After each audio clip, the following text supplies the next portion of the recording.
Okay, so what we have here with certain fallen angels is that they have the ability to transform, and a lot of that was exploited in the Transformer series movies and in the Transformer cartoons. And so what they did was they based that off of something that was real.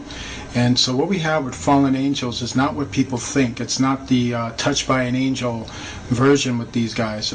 These beings are spiritual beings with incredible powers, and one of those powers entails that as we would create objects and as we would form these objects through resources and through the materials and the powers that we have, their powers is that they can transform themselves into objects.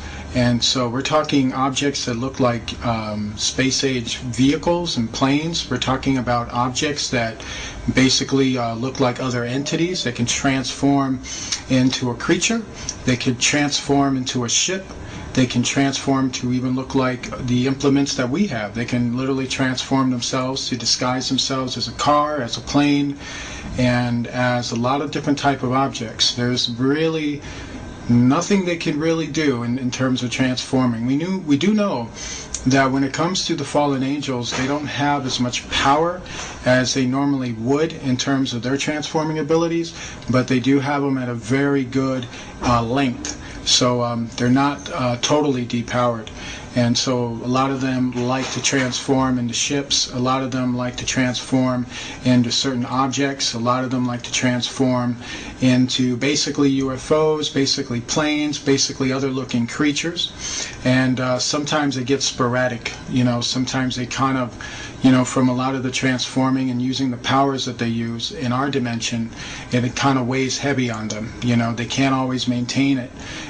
They can't always maintain the form or the shapes that they take, and sometimes they go a little crazy in the atmosphere. And then sometimes that's caught on camera, where they're just like morphing into like a UFO and then a dragon and then other types of forms of spiritual reptilian-looking you know, helixes, if you will, you know, combinations of different forms. For instance, you'll see some transforming from a UFO into a dragon-looking creature and then back again, and then it disappears and then comes back again. And when it's doing that, what's happening at that moment is that it's freaking out because it can't maintain its form in our dimension, and they don't want to go back to the other dimension they just came from. So they try to struggle with it. And sometimes when they come into our dimension, they're pretty set in their form or their shape, and they're able to maintain it for probably long periods of time before they end up dissipating, and then another group comes in.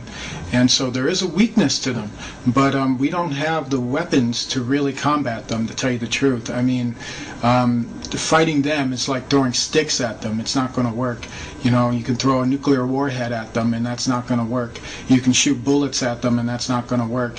When it comes to the full spiritual beings, the full fallen spiritual beings, I'm not talking about their Nephilim children, who are another story, because they can morph too, but not as well as the fallen angels.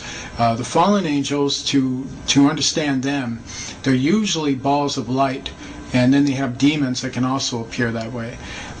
So it's tricky identifying them, but one thing that you can do is when you pay enough attention to them, or if you spent enough time observing them, you start to notice how the demon lights are not as transformable as the fallen angels. Fallen angels are, you know, they can basically transform within seconds and disappear within seconds, and the demons, or the spiritual demons, they seem to maintain a certain form, and then they're known to just basically dissipate a lot quicker.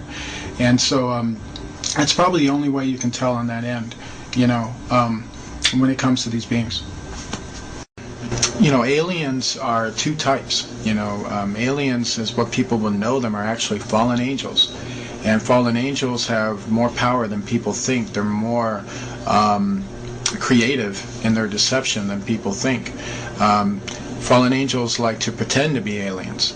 They'd rather you think something different other than what the truth is.